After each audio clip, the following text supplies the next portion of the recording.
Donald Trump just brought a massive MAGA victory to the state of Indiana. I'm going to go over all of that. But there's also a big question as to the national strategy for Donald Trump going into the midterms. I'm going to break it all down for you. Let's get to it. So last night, the state of Indiana held their Republican primaries. The votes are in. And what you saw was a resounding victory from MAGA and Donald Trump's endorsed candidates.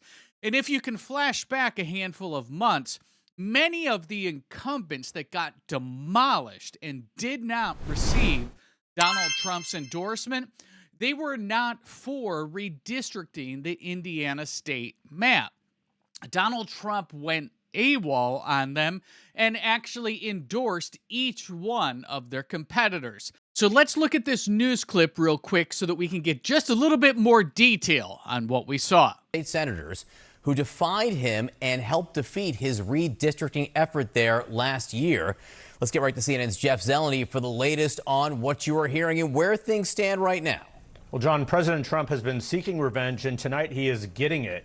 He has had a successful effort in at least 3 of the Indiana State Senate primary races, and one of the Trump challengers has failed. So right now the scorecard that the White House is watching very carefully is 3-1, and the Trump-backed candidates is leading in the other 2.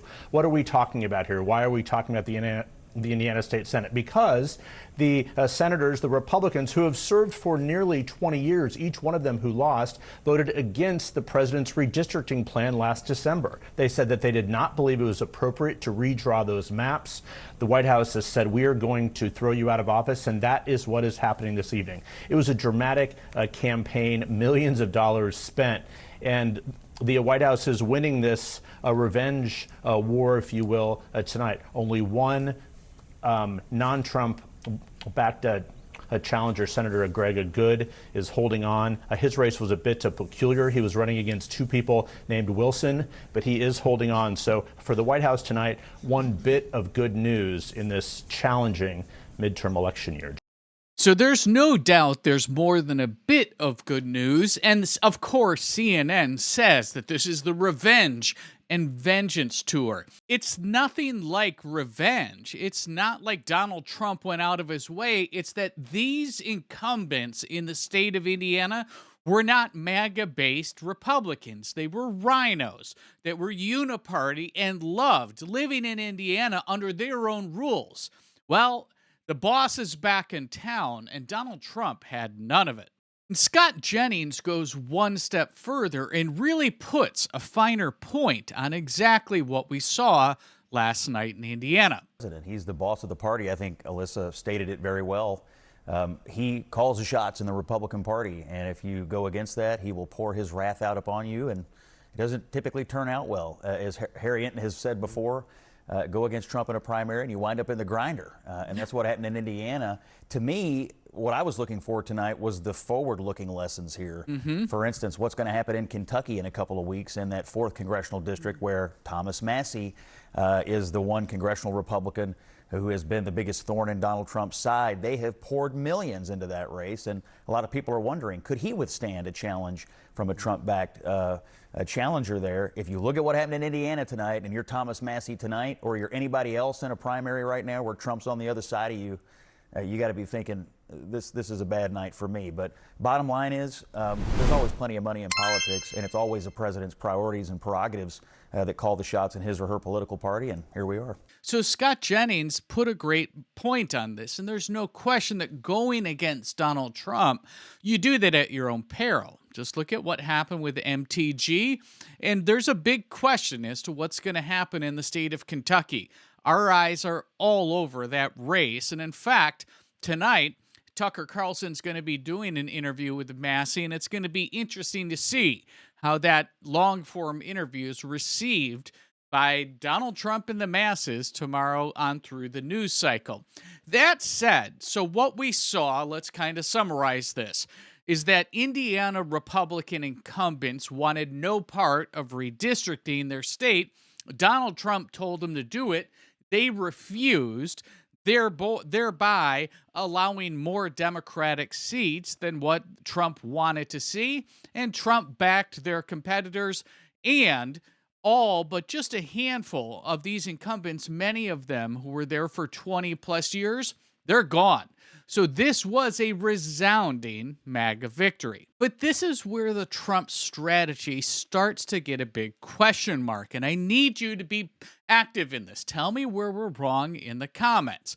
Donald Trump demolished the state level race. Indiana, great. Can he do that at the Massey level? Again, question mark. We're going to look to see that. But this is where I'm completely perplexed.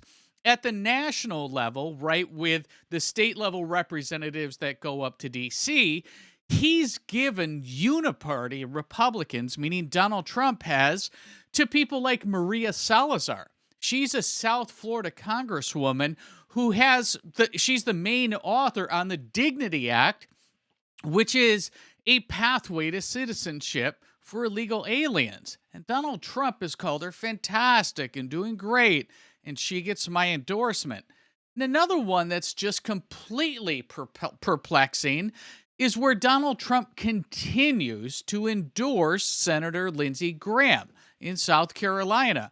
South Carolina has a number of candidates that are going up against Lindsey Graham, one of which is Mark Lynch that Donald Trump calls out here.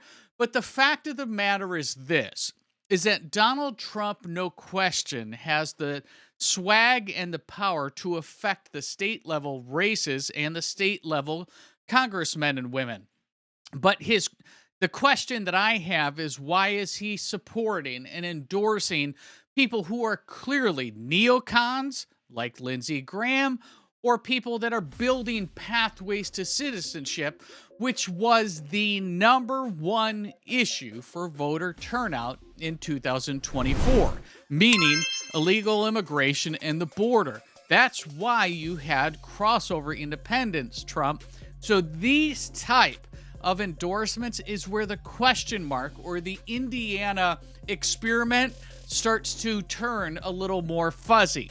The big question that I have is what's going to happen in Kentucky. We're going to cover all of that with Thomas Massey and Donald Trump as we get closer. But the key point here, the Indiana incumbents got pushed bad.